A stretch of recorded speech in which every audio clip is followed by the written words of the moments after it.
We used to believe that when a Western superpower wanted a regional war to end, it simply made a phone call.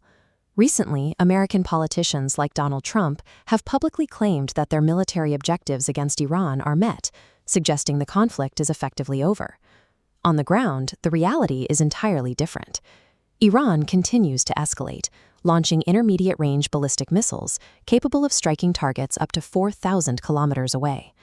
Israel is ignoring calls for restraint, conducting targeted assassinations of political leaders and pushing military vehicles across the border into neighboring Lebanon. This localized violence threatens to choke off critical shipping lanes in the Gulf, which would send global oil and gas prices surging. The United States can no longer dictate terms like a global policeman. The leverage to stop the fighting now belongs entirely to the nations pulling the triggers. To understand why neither side will back down, we have to look at the exact soil they are fighting over. This is a 37-acre compound in Jerusalem. To Jews, it is the Temple Mount. To Muslims, it is Al-Aqsa, or Haram al-Sharif. It is one of the most fiercely contested pieces of real estate on Earth. During World War I, the British Empire tried to manipulate this religious geography. Through the Balfour Declaration, they formally supported a Jewish national home in Palestine to secure geopolitical allies in the region.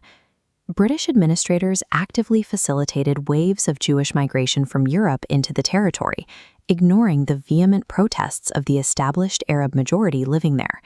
They engineered a demographic pressure cooker.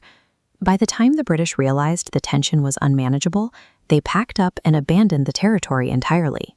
In 1947, the United Nations stepped in, attempting to solve the crisis from afar by drawing up a map to carve the land into two separate states.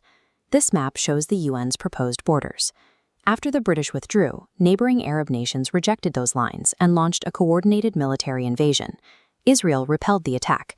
Their forces pushed outward, capturing far more territory than originally assigned.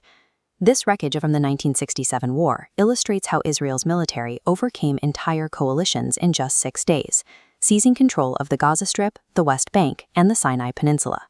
Diplomatic attempts followed, most notably the 1993 Oslo Accords. But as settlement expansion continued and deadlines were missed, trust on both sides vanished. This cycle of failed treaties convinced regional leaders that Western-brokered peace was a stalling tactic, shifting power to hardline factions relying entirely on military force. This brings us to the present crisis. The Israeli government often views this conflict not as a diplomatic quarrel, but as a religious mandate to expand their territory, a mission that increasingly operates independently of American strategic advice. Iran, holding significant military cards, refuses to agree to a ceasefire. Their ultimate goal is to force the United States to close its Gulf bases and leave the Middle East permanently. The American government is trapped.